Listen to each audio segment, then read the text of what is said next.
It's been a busy day, but I wanted to bring you along with me this week to a networking event for our local city magazine.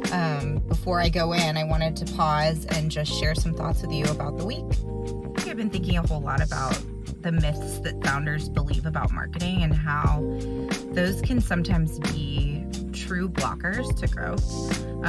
They're more than just sort of bumps in the road sometimes. And when I talk about myths, I did recently write a blog post about sort of the 13 most common myths I hear at Grounded Growth Studio. Take a look at that one. Some of them are, email is dead, social media is the only marketing I need to do.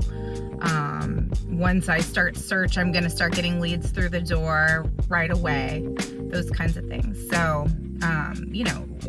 how do we as partners to founders make sure that founders truly understand how marketing works and we're aligned on expectations around how is growth going to happen? What is the science of marketing, and how are we going to, really bring to bear these growth plans that we come up with together?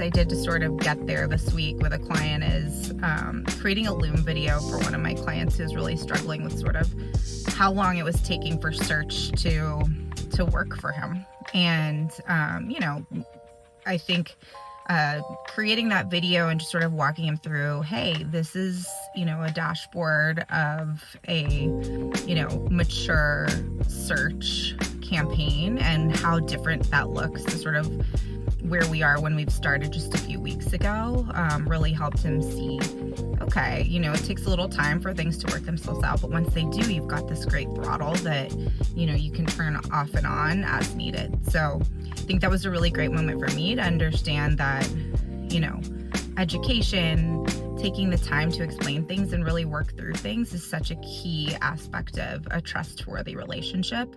And that, sometimes these myths can be busted. It's just a matter of providing the right kind of information at the right pace for your partners.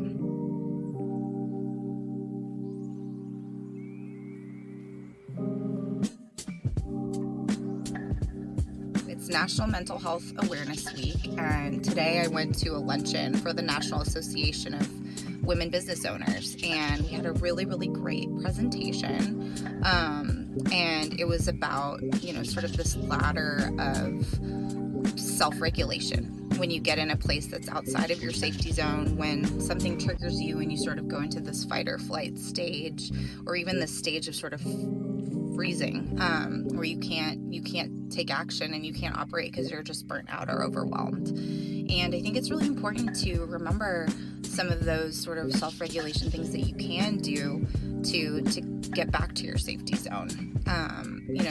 Now this week it's a timely message, but really any time of the year as founders, as small business owners, you're stressed, you're overwhelmed, there's so much going on. Going outside, taking a walk, is enough to really change your day. And for me, practicing that this week has helped me drive momentum because I've been able to, stay in my safety zone and operate at my full capacity by making sure that I'm not overwhelmed and I'm in a healthy place.